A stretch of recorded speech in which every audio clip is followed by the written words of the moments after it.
The sound of a horse's hooves beating against the dusty earth was the only thing Penelope Parker could hear over the thundering of her own heart as she stood on the auction block, her wrists bound, and her body aching from the countless bruises that marred her once unblemished skin.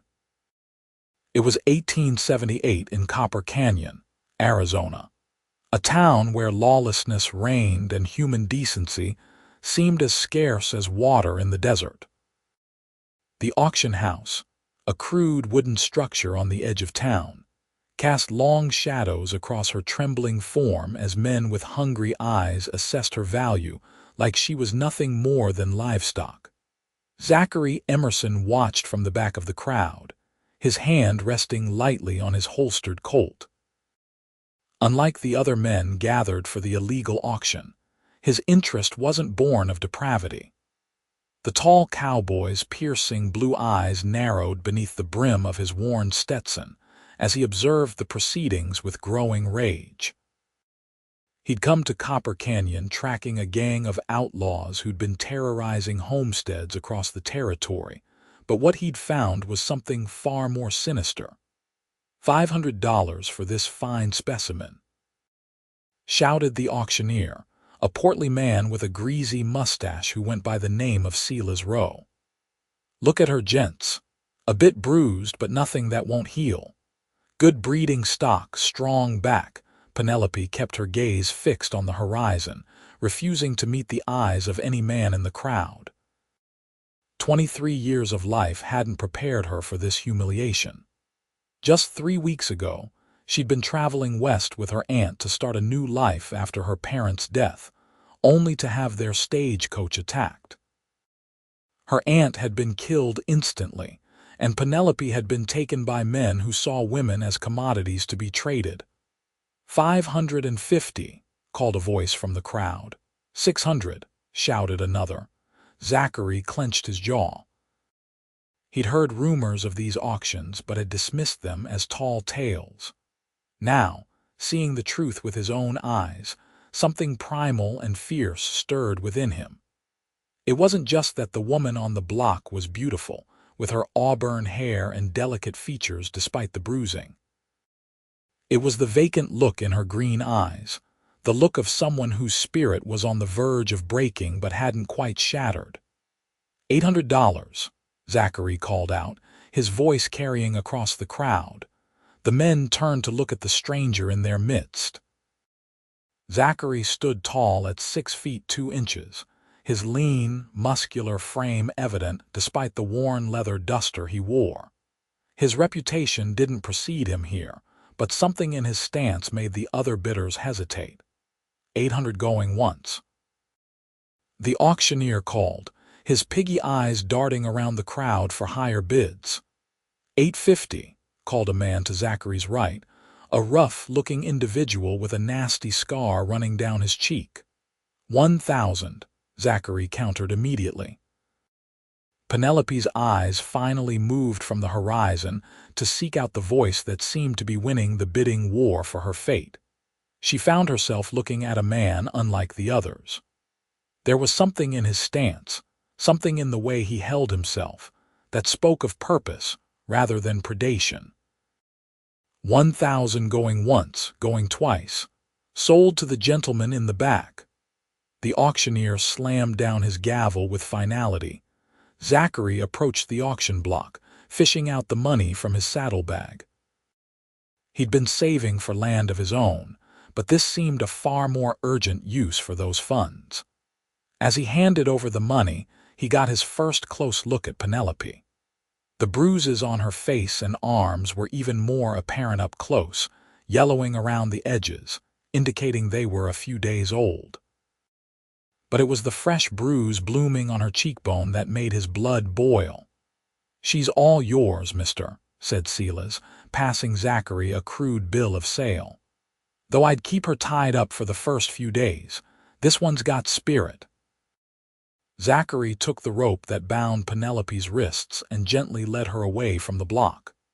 He could feel the eyes of every man in the place on his back, assessing, judging, envying. But he had no intention of giving them the show they expected.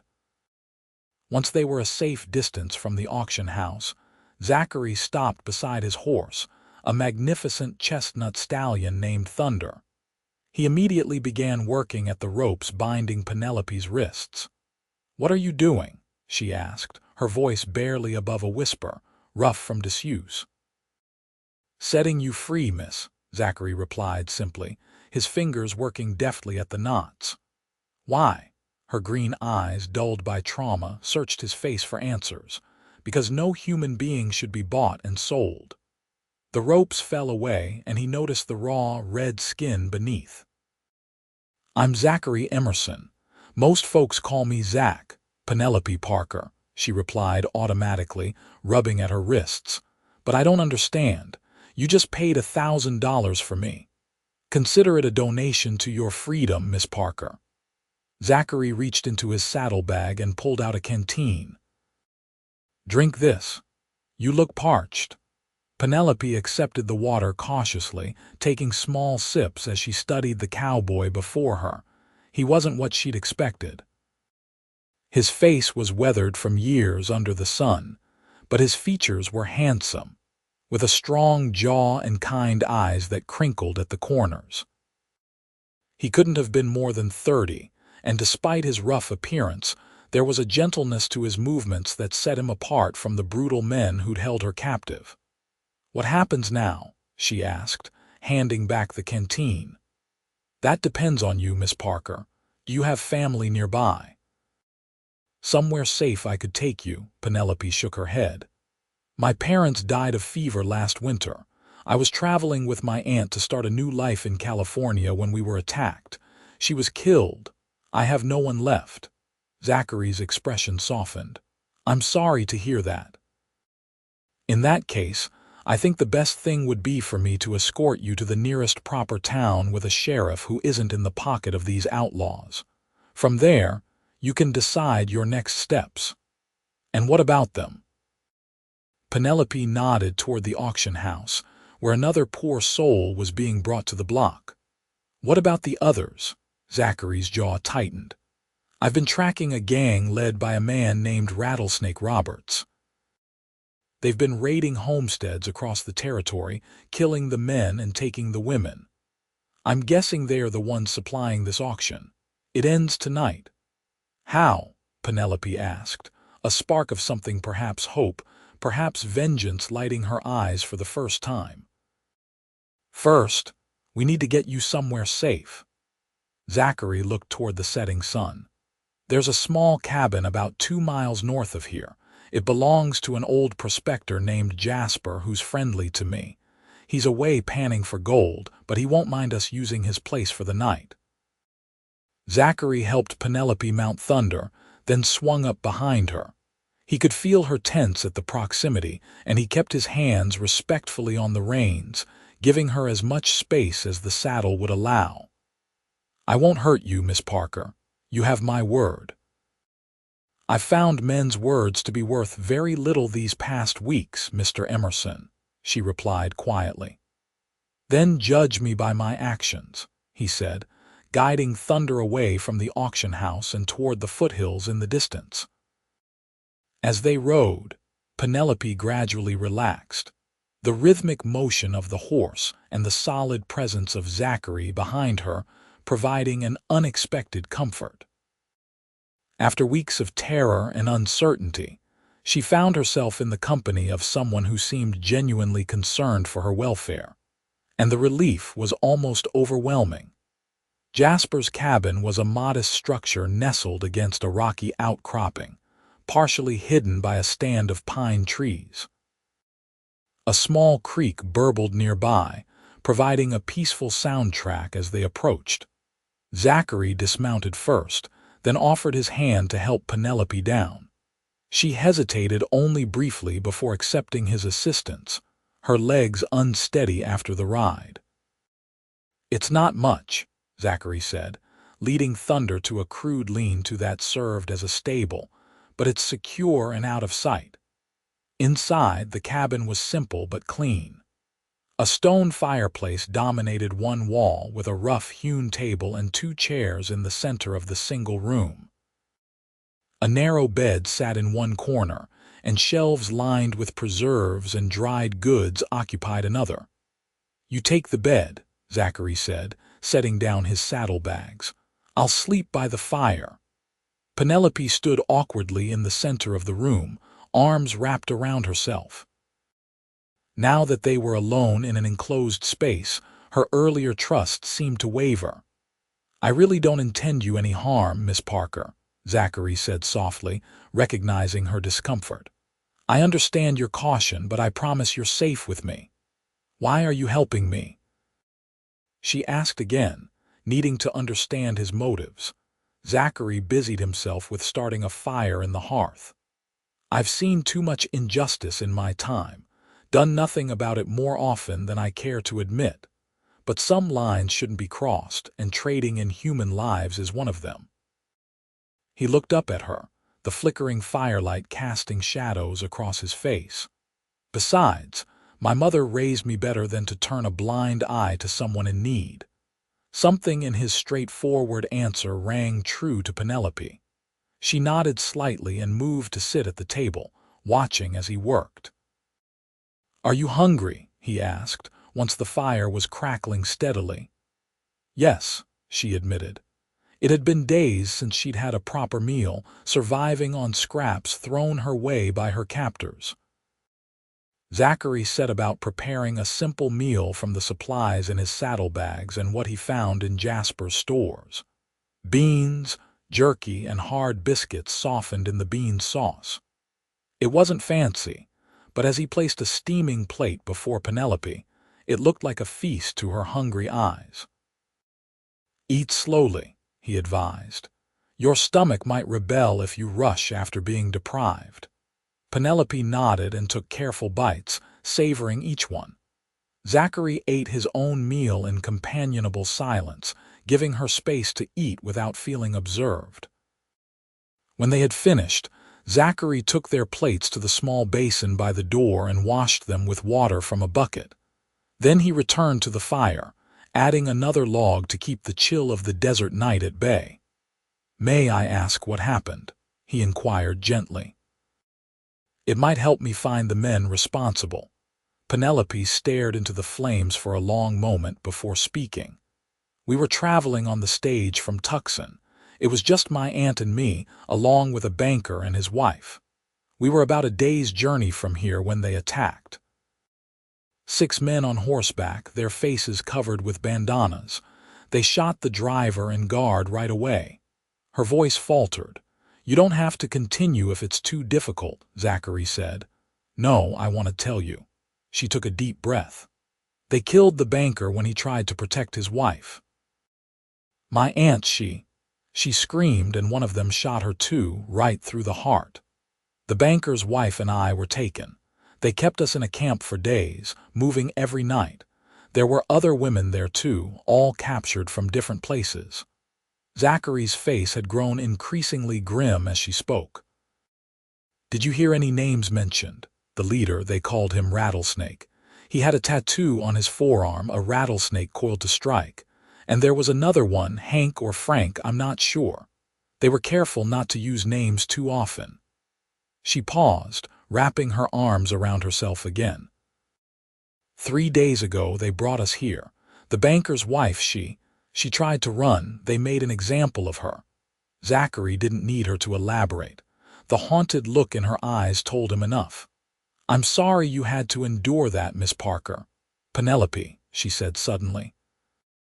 "After what you've done for me, I think you can call me Penelope."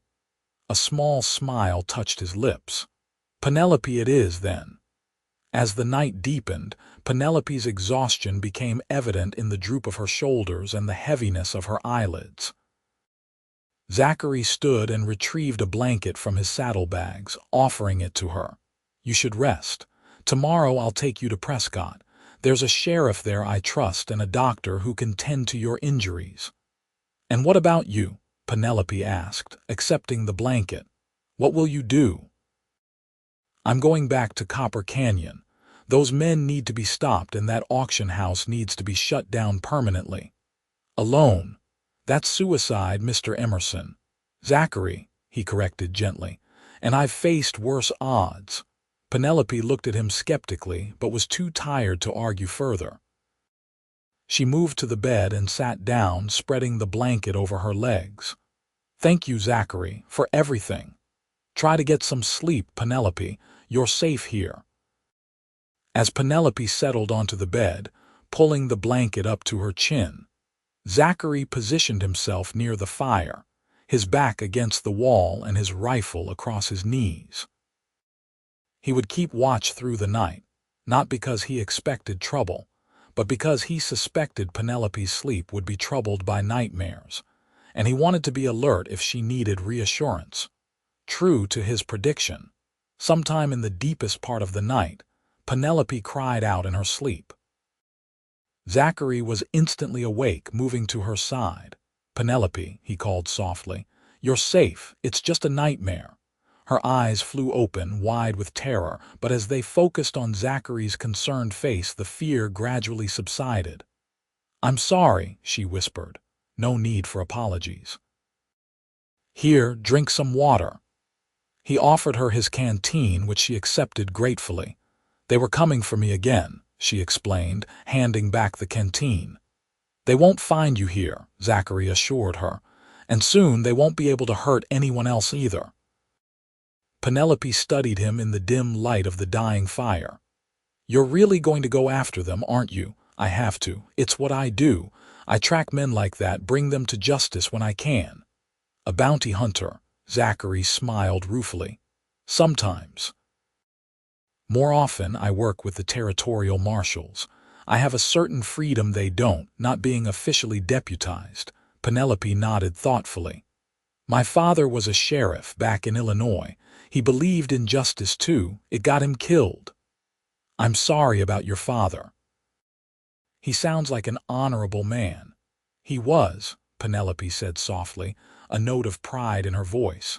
"He taught me to shoot, you know, said a woman alone in this world needed to be able to protect herself." A bitter laugh escaped her. "Fat lot of good it did me when they took our guns." Zachary considered her words carefully.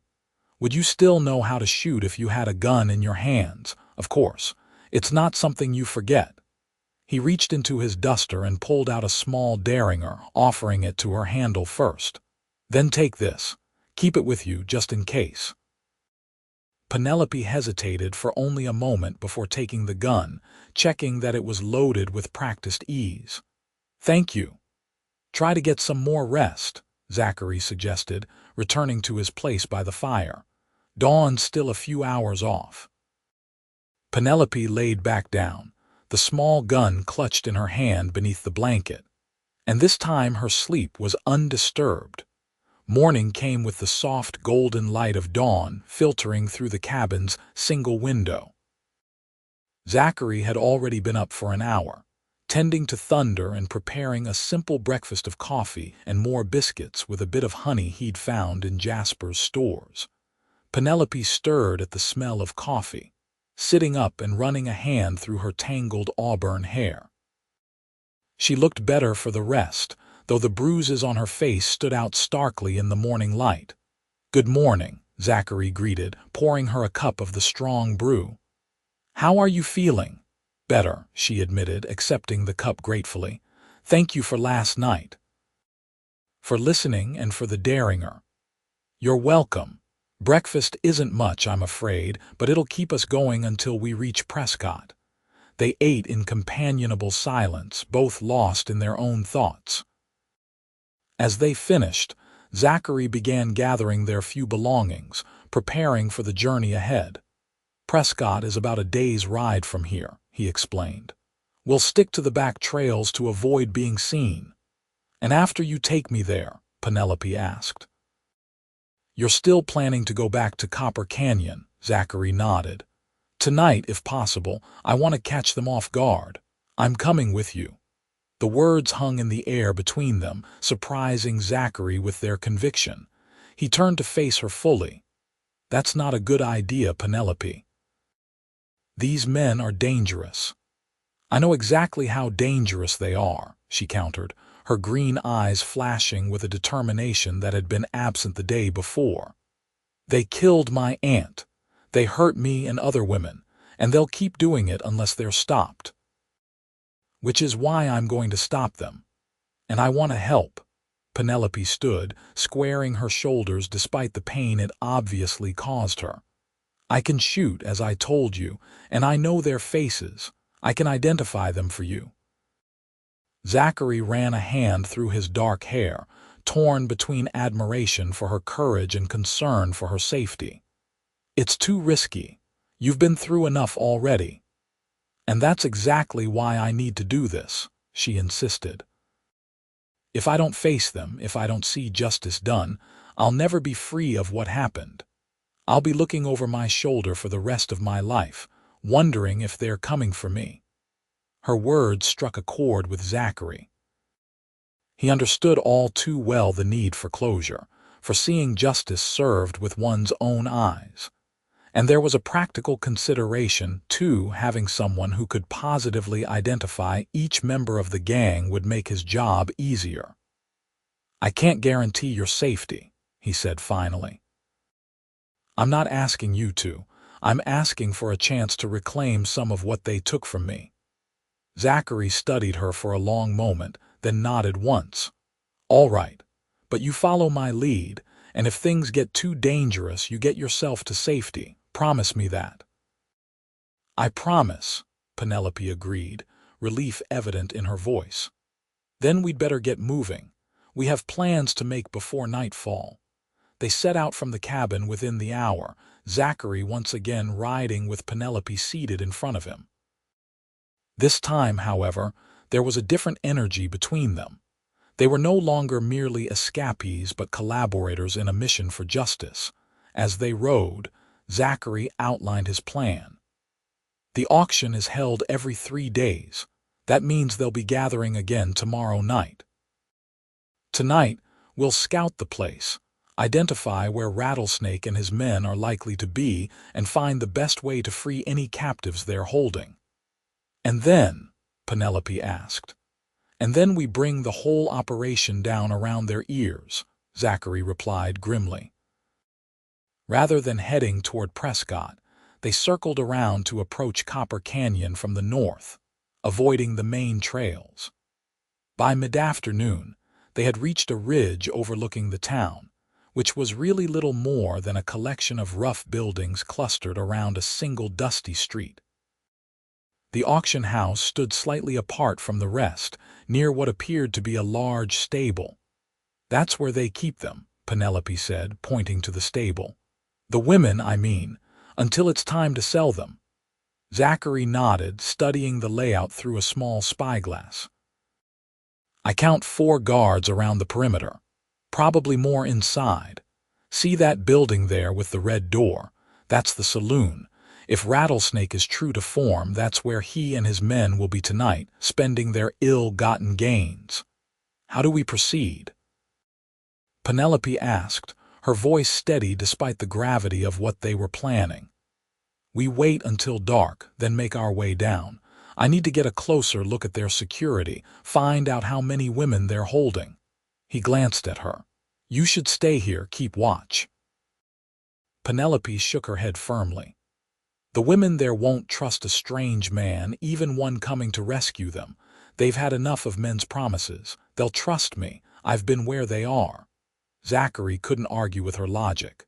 "Fine, but you stay close to me. If I tell you to run, you run. No heroics." "Same goes for you," she replied with unexpected spirit. They retreated from the ridge to a small copse of trees where they could rest and prepare while waiting for nightfall. Zachary checked and rechecked his weapons. The Colt revolver at his hip, a Winchester rifle from his saddle, and a knife in his boot. He offered Penelope a second revolver, which she accepted with a nod of thanks. As the sun began to set, casting long shadows across the landscape, Zachary noticed Penelope sitting quietly, a distant look in her eyes. "Having second thoughts?" he asked, settling beside her. "No," she replied. "Just thinking about how quickly life can change. A month ago, I was in Illinois, helping my aunt pack our belongings, excited about a new start in California. Now here I am, preparing to raid an outlaw stronghold with a man I barely know. Life has a way of taking unexpected turns, Zachary agreed. I never planned to be doing what I do either. I was going to be a rancher like my father. What changed? Zachary's expression darkened. Raiders hit our ranch when I was 19. My parents were killed. I tracked the men responsible with a local posse, got a taste for bringing outlaws to justice. Been doing it ever since. Penelope reached out hesitantly, placing her hand over his. I'm sorry about your parents. It was a long time ago, Zachary said, though the pain in his eyes suggested otherwise. But it's why I couldn't just walk away when I saw you on that auction block. No one deserves to have their life stolen from them like that. Their eyes met, and something passed between them, an understanding born of shared tragedy and the determination to overcome it. For a moment, Penelope saw beyond the rugged exterior of the cowboy to the man beneath, a man driven by a deep sense of justice and compassion. The moment was broken by the sound of a distant gunshot from the direction of town. Both their heads turned sharply toward the noise. Sounds like the evening's festivities are beginning, Zachary said grimly. We should move soon. The darker it gets, the better our chances. Night fell over Copper Canyon like a shroud, the only illumination coming from the scattered lights of the buildings, and a waxing moon partially obscured by clouds. Zachary and Penelope made their way down from their hiding place, leading Thunder carefully to avoid making noise. They tethered the horse in a secluded spot at the edge of town, near enough for a quick escape, but far enough to keep him from being discovered. Remember the plan, Zachary whispered as they crept toward the stable. We find out how many women are being held, then I create a diversion to draw the guards away. You get them out and head for the horse. I'll meet you there. Penelope nodded, her face set with determination. The small derringer was tucked into her bodice, and the revolver Zachary had given her was in her hand. She wore Zachary's duster, which was too large for her but helped conceal her feminine shape in the darkness. They moved silently through the shadows, avoiding the pools of light cast by the few lanterns hanging outside buildings. The sounds of raucous laughter and piano music drifted from the saloon, suggesting that most of the town's unsavory elements were inside, just as Zachary had predicted. As they approached the stable, they could make out two guards standing at the entrance, rifles held casually as they shared a bottle between them. Another guard was visible walking a perimeter around the building, moving in and out of the shadows at regular intervals. 3 that we can see, Zachary murmured. Likely at least one more inside. They circled around to the back of the stable, where a small window was set high in the wall. Zachary cupped his hands to give Penelope a boost, lifting her until she could peer inside. She looked carefully before he lowered her back to the ground. 6 women, she whispered. All bound. One guard inside playing cards at a table. There's a door leading directly to the auction house. Zachary nodded. All right. I'm going to create a diversion at the saloon. When the guards rush to investigate, you get inside and start freeing the women. Get them out through the back window if possible. If not, you'll have to risk the door. What kind of diversion? A grim smile touched Zachary's lips. The kind that can't be ignored. When you hear the commotion, count to 30, then make your move. Before Penelope could ask for more details, Zachary pressed something into her hand, a small knife with a bone handle. For cutting their bonds, he explained. Be careful. He hesitated for a moment, as if wanting to say something more, then simply squeezed her shoulder and melted into the darkness, heading toward the saloon. Penelope watched him go, a strange tightness in her chest that had nothing to do with fear. Then she turned her attention back to the stable, counting the seconds as she waited for Zachary's diversion. She didn't have to wait long. A tremendous explosion shattered the night, followed by shouts and the sounds of splintering wood. Orange flames leaped into the sky from the direction of the saloon, casting an eerie glow over the town. As predicted, the guards at the stable reacted immediately, running toward the commotion with their rifles at the ready. Penelope counted to 30, then moved quickly to the back window of the stable. It was too high for her to reach on her own, but a barrel nearby provided the boost she needed. She climbed up, forced the window open, and slipped inside, landing as quietly as possible in a pile of hay. The guard inside was on his feet, alerted by the explosion, but his attention was directed toward the front of the stable. He hadn't noticed Penelope's entrance. She crept forward, staying in the shadows cast by the stalls, until she was close enough to see the women clearly. They were huddled together in a makeshift pen, their hands bound before them, some with visible bruises similar to her own. The guard moved toward the door, clearly torn between investigating the commotion and staying at his post. Penelope used his moment of indecision to close the distance between them. When he turned back toward the women she was waiting, the revolver pointed squarely at his chest. "Don't make a sound," she warned, her voice low but firm. The guard's eyes widened in surprise, but he reached for his gun anyway. Penelope didn't hesitate. She pulled the trigger, the sound of the shot muffled somewhat by the continuing commotion outside. The guard fell backward, clutching his shoulder, his gun clattering to the floor. Penelope kicked the weapon away and quickly struck the guard across the temple with the butt of her revolver, rendering him unconscious. Then she turned to the women, who were staring at her in shock and confusion. "I'm here to help," she said quickly, moving to the pen and using Zachary's knife to cut the first woman's bonds. "We don't have much time. There's a man creating a diversion, but the guards will be back soon." "Who are you?" asked one of the women, a blonde no older than Penelope herself. "Someone who was where you are yesterday," Penelope replied, continuing to cut through ropes.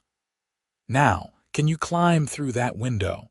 As the women's bonds were freed one by one, they helped each other toward the window, the stronger ones assisting those who were weaker or more injured. Penelope kept glancing toward the door, expecting the guards to return at any moment. "Where do we go once we're out?"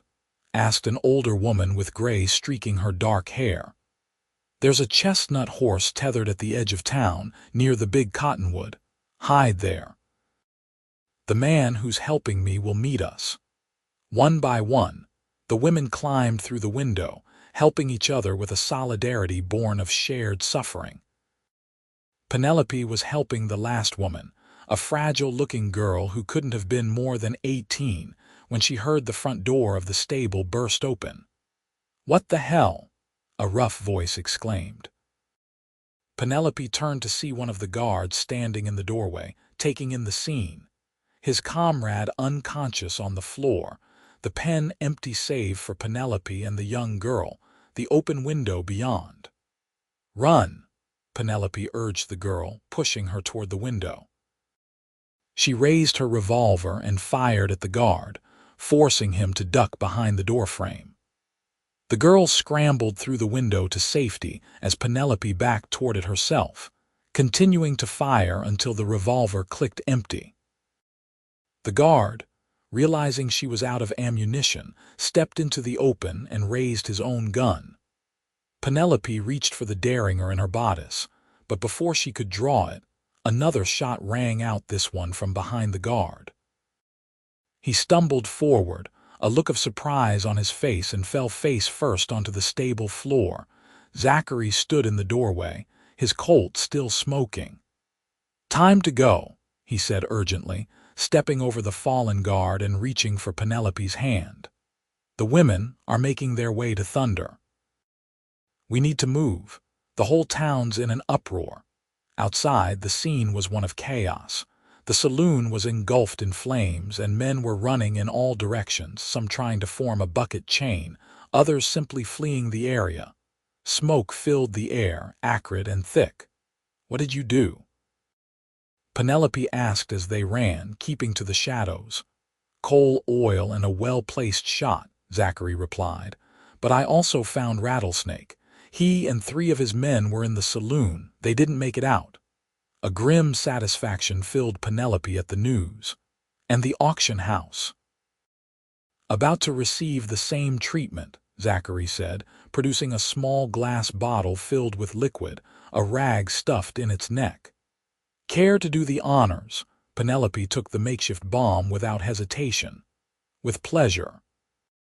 They approached the auction house from the rear, where it connected to the stable.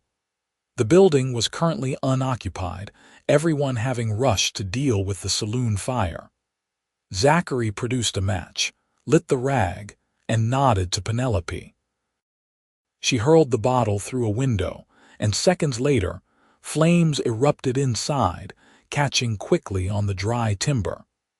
"That should put them out of business permanently," Zachary said with satisfaction. "Now let's find our charges and get out of here before someone decides to start asking questions." They made their way to the edge of town, where they found the freed women huddled nervously around Thunder. The horse was skittish with so many strange scents and sounds, but Zachary calmed him with a few soft words and gentle pats. "We can't all ride," he said, assessing the situation. "But there's a stagecoach way station about 3 miles east of here.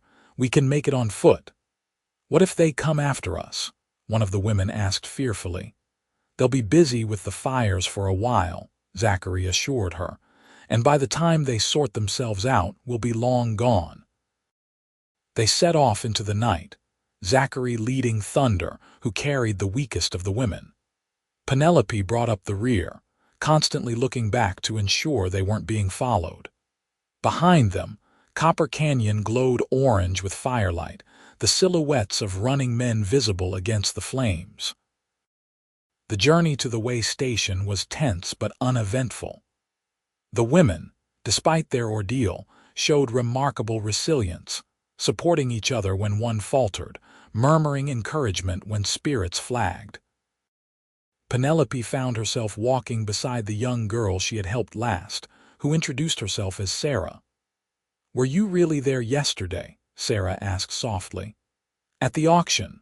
"I was," Penelope confirmed, unconsciously touching a bruise on her forearm. "Mr. Emerson purchased me, but only to set me free." Sarah glanced ahead at Zachary, who was leading the group with quiet confidence. "He seems like a good man." "He is," Penelope said, surprising herself with the certainty in her voice.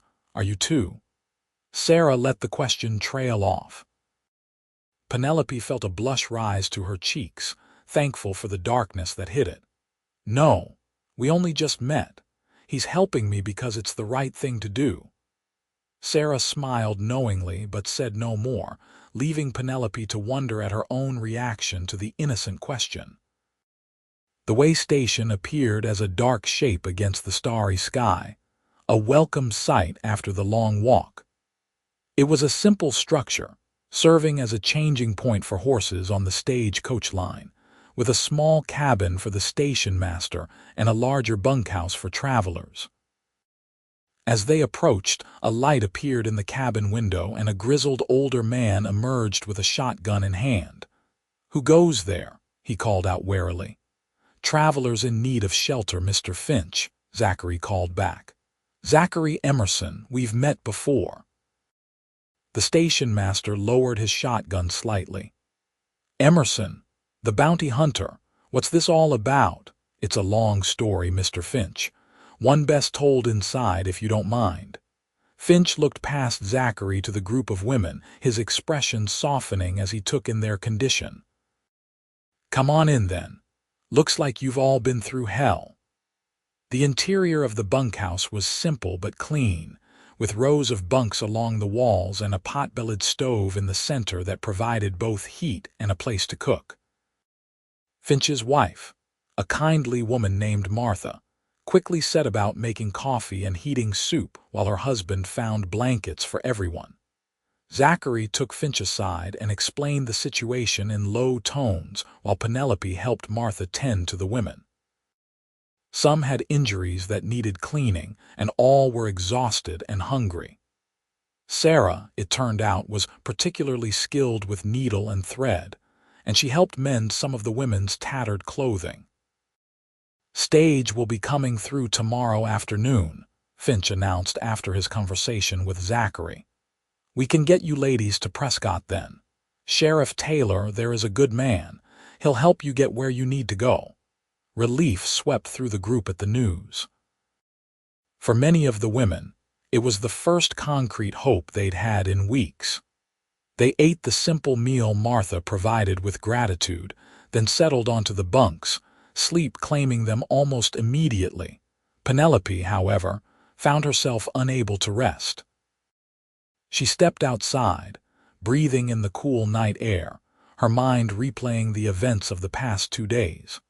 From captivity to freedom, from victim to rescuer, it was almost too much to process.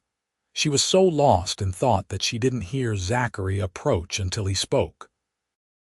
"You should be resting," he said softly, coming to stand beside her. "It's been a long day." "I keep seeing their faces," Penelope admitted. "The men who took us, who hurt us. And then I see them burning in that saloon and I don't feel sorry at all. Does that make me a terrible person?" "It makes you human," Zachary replied. "Those men chose their path and it led them to a bad end.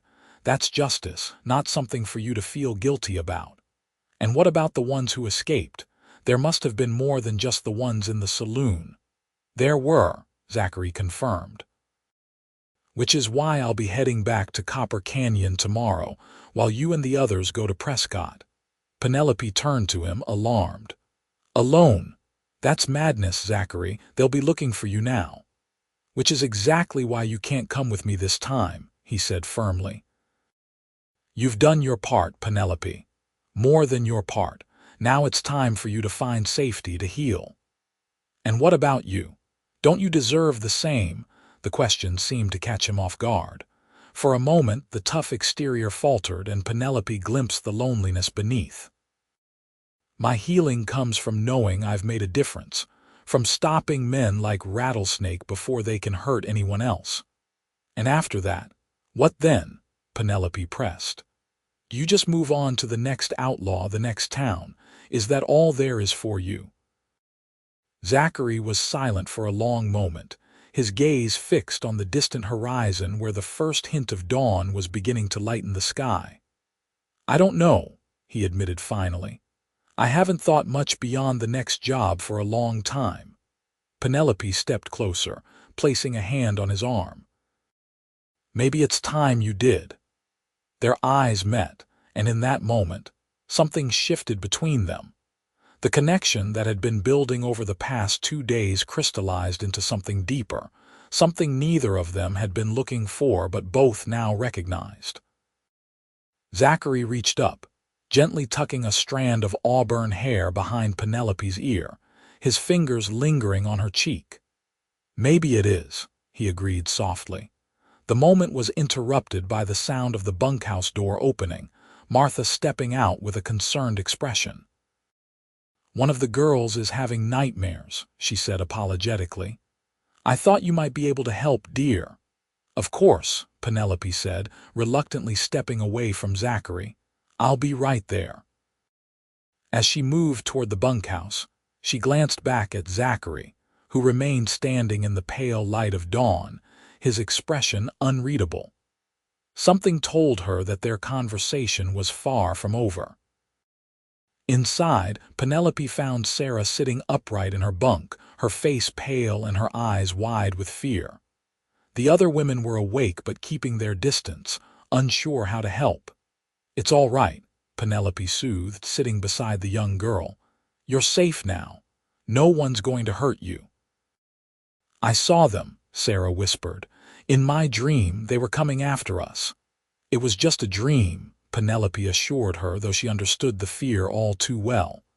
"The men who hurt you are gone and the others can't find us here. But what happens tomorrow and the day after that?" How do I ever feel safe again? The question struck at the heart of Penelope's own fears. How did one rebuild a life after such trauma? How did one learn to trust again, to hope again, one day at a time, she said finally. We heal one day at a time, and we don't have to do it alone. We have each other now. She stayed with Sarah until the girl fell back asleep, then checked on the other women before returning outside. The sun was fully up now, casting a golden glow over the landscape.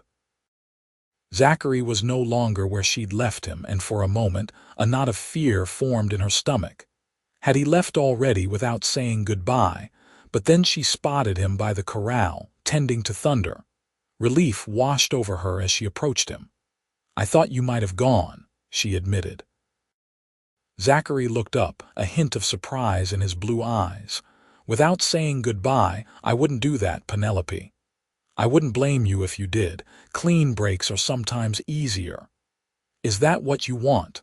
A clean break? There was something vulnerable in his question, a hint of the man beneath the tough exterior. No, Penelope said honestly, but I don't want you riding back into danger either. Zachary's expression softened. I have to finish this, but perhaps afterward I could find my way to Prescott. If you'd be amenable to seeing me again. Hope bloomed in Penelope's chest, unexpected but welcome. I'd like that very much. Their conversation was interrupted by the arrival of Finch, who came to inform them that breakfast was ready in the bunkhouse. As they walked back together, Zachary hesitantly offered his hand to Penelope. She took it without hesitation, their fingers intertwining naturally, as if they had done this 100 times before. The day passed quietly at the way station. The women rested, ate, and began to plan for their futures. Some had families to return to, others would need to start completely anew. Martha Finch, with her practical kindness, helped them sort through their options, offering advice and encouragement. As the afternoon approached, bringing with it the expected stagecoach, tension began to build again.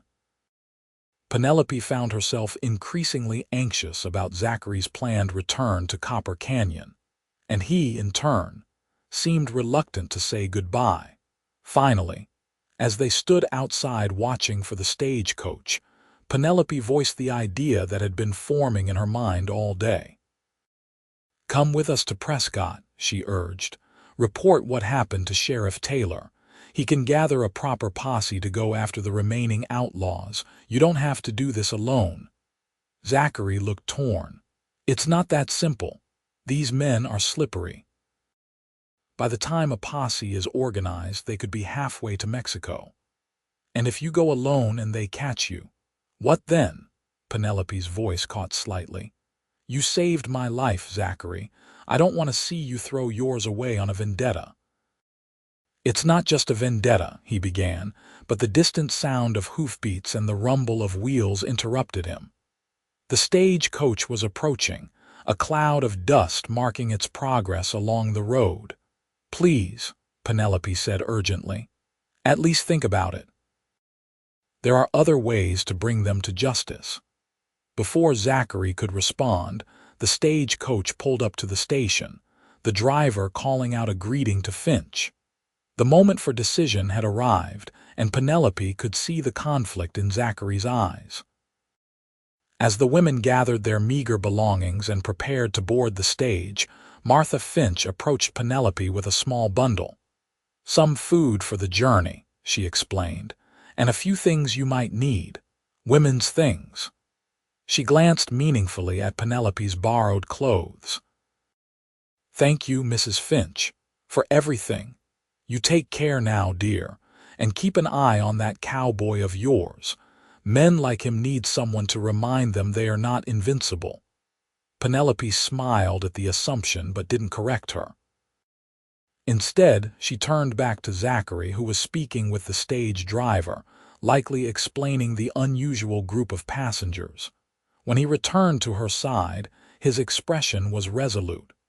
I'll come to Prescott, he said, but not on the stage. I need to track the remaining gang members, make sure they're not following. I'll meet you there in 2 days." It wasn't exactly what Penelope had hoped for, but it was a compromise she could accept. "Promise me you'll be careful. No heroics." "I promise," he said, his eyes softening as they met hers. "2 days. Wait for me at the Grand Hotel on Whiskey Row." The stagecoach driver called for the passengers to board. The women filed onto the stage, their faces a mixture of relief and apprehension as they embarked on the next phase of their journey. Penelope was the last to board, hesitating at the step. Impulsively, she turned back to Zachary and, rising on her toes, pressed a quick kiss to his cheek. "2 days," she repeated. "I'll be waiting." Then she was on the stage, the door closing behind her and the driver was flicking the reins. The stagecoach lurched forward, beginning the journey to Prescott. Penelope looked back through the window, watching Zachary's figure grow smaller with distance, her heart filled with an emotion she hadn't expected to feel again after all that had happened. Hope. The journey to Prescott was long but uneventful. The stagecoach traveled through the day and into the evening, stopping only briefly at another way station to change horses and allow the passengers a brief respite. The women, bound together by their shared ordeal, talked quietly among themselves, sharing stories of their lives before their capture and tentative plans for the future. Penelope listened more than she spoke, her mind frequently returning to Zachary and the promise of his arrival in Prescott. It was strange, she reflected, how quickly someone could become important in one's life. Just 3 days ago, she had been a captive without hope, and now she found herself eagerly anticipating seeing a man she barely knew again. They arrived in Prescott late in the evening, the town's gas lamps casting a warm glow over the wooden buildings that lined the streets. The stagecoach dropped them at the sheriff's office, where Sheriff Taylor, a burly man with a thick mustache and kind eyes, listened to their story with growing anger. "These slave traders have been operating outside my jurisdiction for too long," he said grimly. "But burning down half of Copper Canyon might finally get the territorial governor's attention. I'll send telegrams tonight.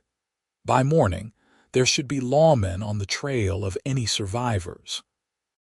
He arranged lodging for the women at a boarding house run by the local church, a safe haven where they could recover and make plans. Penelope, however, insisted on taking a room at the Grand Hotel on Whiskey Row, as Zachary had suggested. "Are you sure, Miss Parker?" the sheriff asked with concern. "After what you've been through, you might be more comfortable with the other ladies." "I'm sure," Penelope replied firmly. "And Mr. Emerson will be joining me in 2 days. He's tracking the remaining outlaws to ensure they don't follow us here." Sheriff Taylor's eyebrows rose slightly at this, but he merely nodded. "Emerson's reputation precedes him.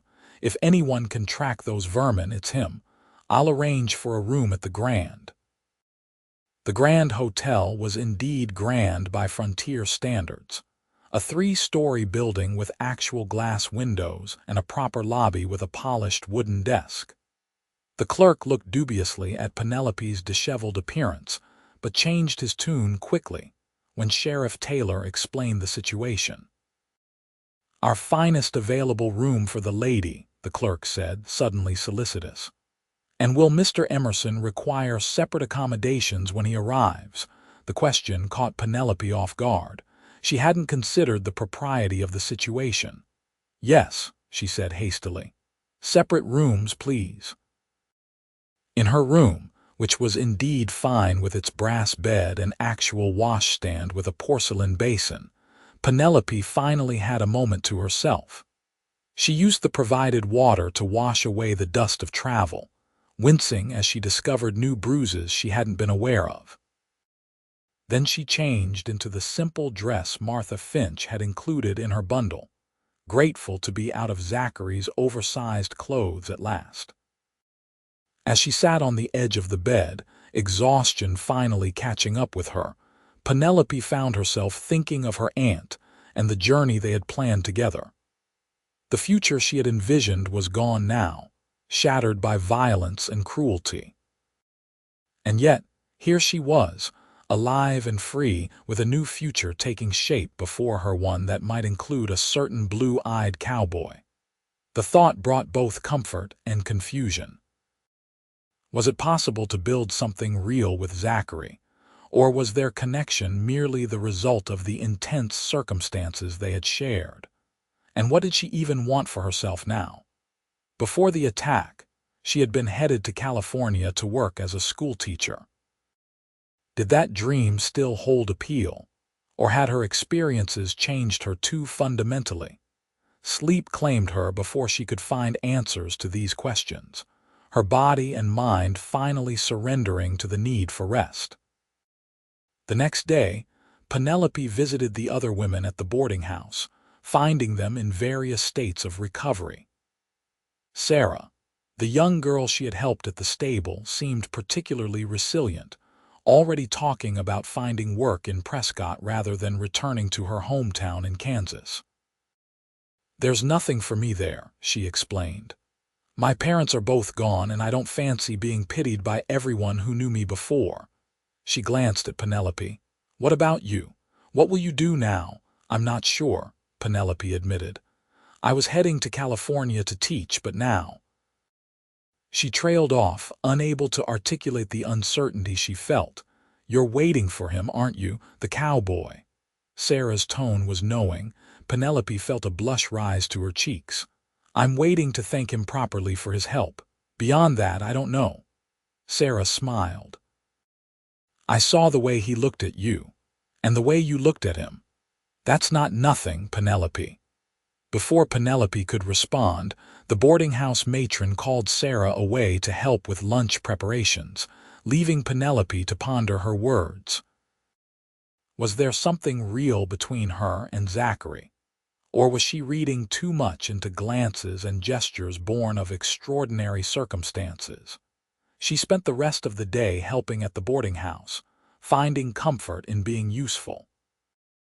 The simple tasks of preparing meals and mending clothes provided a sense of normalcy that had been absent for weeks. But as evening approached, her thoughts turned increasingly to Zachary, wondering where he was and if he was safe. The second day of waiting proved more difficult.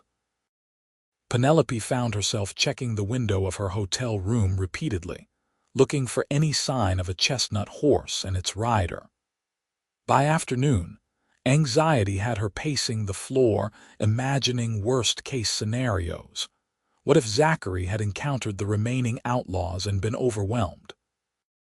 What if he was lying injured somewhere in the wilderness, unable to call for help? The thoughts tormented her until she could stand it no longer. She made her way to the sheriff's office, where she found Sheriff Taylor reviewing wanted posters at his desk. "Miss Parker," he greeted her, rising politely. "How can I help you?" "I'm concerned about Mr. Emerson," Penelope said directly. "He should have been here by now." The sheriff's expression was sympathetic but not alarmed. "Tracking takes time, especially if he's being cautious. And Emerson knows these parts well. I wouldn't start worrying just yet." "But what if something has happened to him? What if the outlaws, Miss Parker?" Sheriff Taylor interrupted gently. "Zachary Emerson has been doing this kind of work for years. He knows the risks, and he knows how to handle himself. Give him until tomorrow at least before you start fearing the worst." Penelope nodded reluctantly, knowing the sheriff was right but unable to quiet the worry in her heart. She returned to the hotel, stopping at the telegraph office on the way to inquire if any messages had arrived for her. There were none. Back in her room, she tried to distract herself by reading a newspaper she had purchased, but the words swam before her eyes without meaning. As dusk approached, she found herself once again at the window, watching the street below as people made their way home for the evening. And then, just as the gas lamps were being lit, she saw him. Zachary rode slowly into town, Thunder's gait suggesting the horse was tired from a long journey. Even from a distance, Penelope could see that Zachary was slumped slightly in the saddle, one arm held stiffly against his side. Without hesitation, she rushed from her room down the stairs and out into the street. Zachary had just dismounted outside the hotel, wincing visibly as his boots hit the ground. "Zachary," Penelope called, hurrying toward him. He turned at the sound of her voice, his tired face lighting up despite the obvious pain he was in. "Penelope, you're a sight for sore eyes." As she reached him, she could see now that his duster was torn at the shoulder, the fabric darkened with what could only be blood. "You're hurt," she said, her voice tight with concern. "It's nothing serious," he assured her, though his pallor suggested otherwise. "A bullet grazed me." "I've had worse." "A bullet? What happened?" Zachary glanced around at the curious onlookers their reunion had attracted. "Perhaps we could continue this conversation inside," Penelope nodded quickly, taking his uninjured arm to help him into the hotel. The clerk at the desk looked alarmed at Zachary's disheveled and bloodied appearance, but quickly produced a key when Penelope explained that Mr. Emerson had arrived and needed his room immediately. Once they were upstairs, Penelope insisted on examining Zachary's wound. It was indeed a graze rather than a penetrating injury, but it was deep enough to require cleaning and bandaging. Zachary sat patiently on the edge of the bed while Penelope worked, using supplies she had requested from the hotel staff. "What happened?" she asked again as she carefully cleaned the wound. "I tracked the survivors to a camp about 10 miles south of Copper Canyon," Zachary explained, wincing slightly as she applied antiseptic. "4 of them, including Hank, the one you mentioned. I was planning to observe them overnight, figure out their next move, but they had a lookout I didn't spot. He fired before I could take cover. And then it got interesting," Zachary said with a grim smile. "I returned fire, took down the lookout. The others scattered, but not before I got a good look at them. I've given their descriptions to every lawman between here and the Mexican border. They won't find it easy to operate in this territory again." "But you didn't capture them," Penelope noted. "No. Once I was wounded, pressing the attack alone would have been foolish. But they're running scared now, and that's something. The auction house is gone, their leader is dead, and they know they're being hunted." Penelope finished bandaging his shoulder and sat back, studying his face. Despite the pain and exhaustion evident in his features, there was a satisfaction there too, the look of a man who had accomplished what he set out to do. "Thank you," she said softly, "for everything you've done. For me, for the other women. You risked your life for strangers." "Not strangers anymore," Zachary replied, his blue eyes holding hers. "At least not you." A warmth spread through Penelope's chest at his words. "No, I suppose not." They fell into a companionable silence as Penelope packed away the medical supplies. Finally, Zachary spoke again. "What happens now, Penelope? What do you want to do?" It was the question she had been asking herself for the past 2 days, and she still didn't have a clear answer. "I don't know," she admitted. "Everything I planned, everything I expected for my future. It all seems like it belonged to a different person now." Zachary nodded in understanding. "I know that feeling well. After my parents died, I couldn't imagine going back to ranching, living a normal life. It seemed insufficient somehow." "Yes, exactly." Penelope was surprised by how precisely he had articulated her own confusion. "But I can't keep living in that moment either, defined by what happened to me." "No, you can't," Zachary agreed. "And you shouldn't. You're so much more than what was done to you, Penelope." His words, spoken with such quiet conviction, brought unexpected tears to her eyes. In that moment, Penelope realized that despite the brevity of their acquaintance, Zachary understood her in a way few others ever had. "I was thinking," she said slowly, "that perhaps I might stay in Prescott for a while. The local school is in need of a teacher, I'm told. It would give me time to find my footing again." Zachary's expression brightened. "Prescott's a good town, safe, growing. You could build a life here." "And what about you?" Penelope asked, her heart racing slightly. "What will you do now?" Zachary looked thoughtful. "I've been thinking about that a lot these past 2 days. Riding alone, tracking those men, I had time to consider what comes next." He met her gaze directly. "I've been saving money for years, with the vague idea of buying land someday. There's a small ranch for sale just outside of town. Nothing fancy, but good grazing land, a decent house. I passed it on my way in and found myself wondering what it would be like to stop running, to put down roots." Hope bloomed in Penelope's chest. "You're thinking of staying in Prescott too?" "I'm thinking I'd like to be somewhere near you," Zachary said honestly. "If that wouldn't be unwelcome." Penelope felt a smile spreading across her face, the first genuine smile in weeks. "It wouldn't be unwelcome at all." The next few weeks passed in a blur of activity as both Penelope and Zachary settled into life in Prescott. Penelope secured the teaching position at the local school, finding unexpected joy in working with children again. The physical bruises from her ordeal began to fade, though the emotional ones would take longer to heal. Still, each day brought a little more confidence, a little more peace.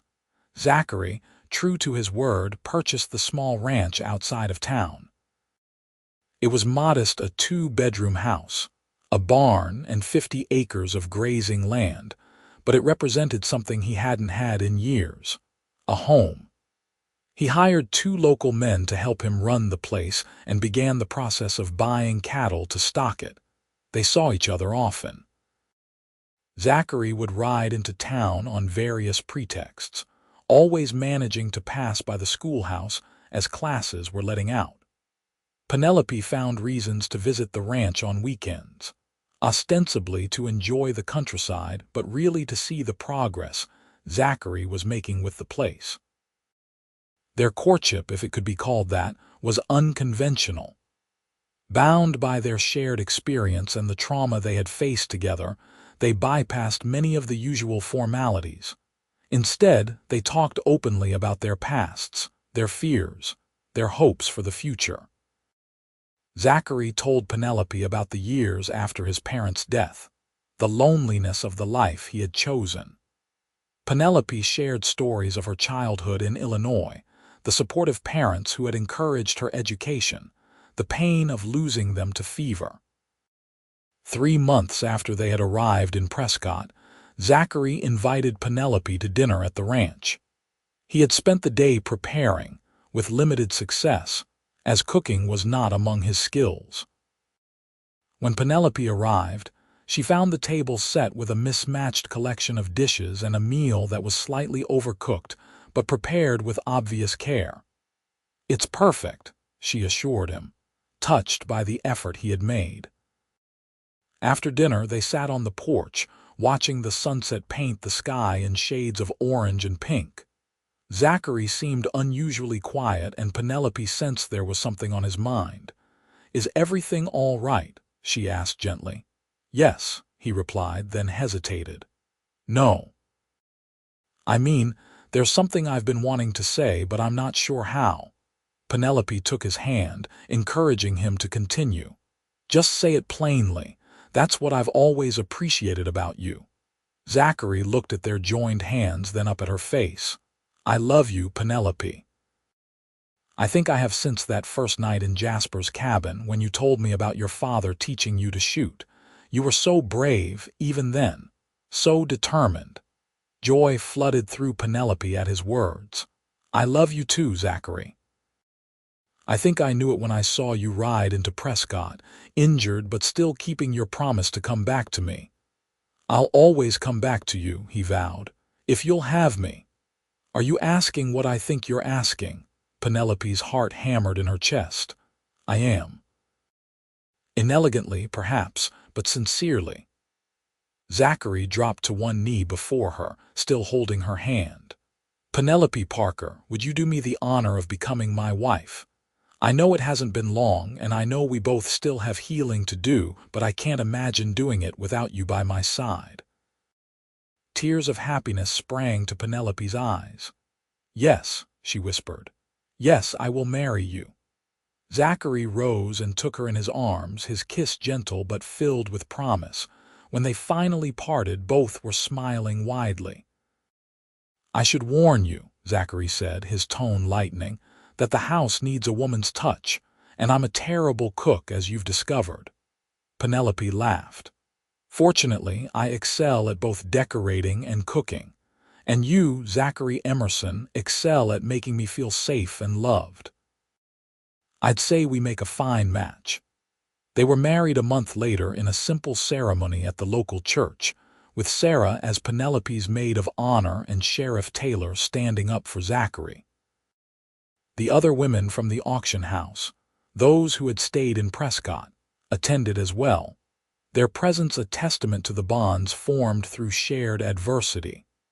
As Penelope and Zachary exchanged vows, she thought about the strange path that had led her to this moment. The tragedy that had befallen her had seemed like the end of everything, but instead, it had led her to a new beginning, to a love deeper and more meaningful than she could have imagined. In the years that followed, the Emerson ranch thrived. Zachary proved to be a natural at ranching, his earlier experience serving him well as he built up a respectable herd of cattle.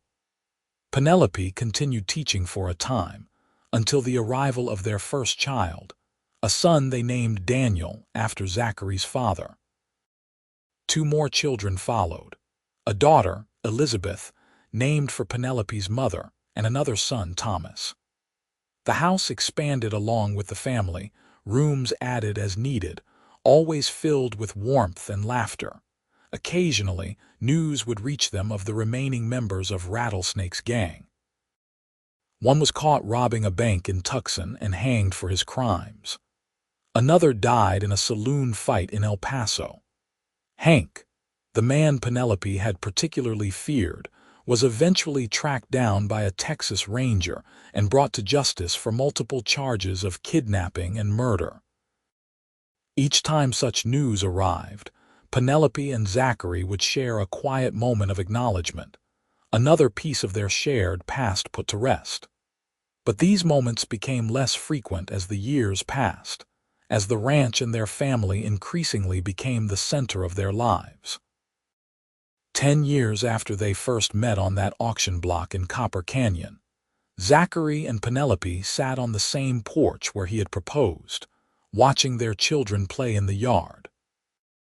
The ranch had grown considerably, now encompassing 200 acres with a herd of prime cattle that was the envy of the county. The house, once bare and utilitarian, was now a warm family home, filled with treasured possessions and memories. "You ever think about it?" Penelope asked softly. "About how we met?" Zachary took her hand, his thumb tracing the simple gold band on her finger. "Sometimes, but mostly I think about everything that came after, about this life we've built together." Penelope leaned against his shoulder, contentment filling her heart. "It's a good life, isn't it?" "The best," Zachary agreed, pressing a kiss to the top of her head. "And it's only getting better."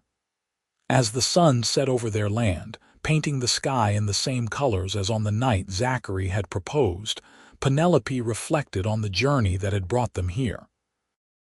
From the darkest moment of her life had come the greatest happiness, a reminder that even in the most desperate circumstances, hope could be found. She had entered the auction house as a victim, but had emerged a survivor, and with Zachary by her side, she had become something more: a wife, a mother, a woman who had reclaimed her future from those who had tried to steal it. The bruises had faded long ago, but the strength they had revealed remained, a foundation upon which she and Zachary had built their life together. And as their children's laughter filled the air, Penelope knew with absolute certainty that it had all been worth it, every moment of pain, every moment of fear, to arrive at this place of peace and love, a place she could truly call home.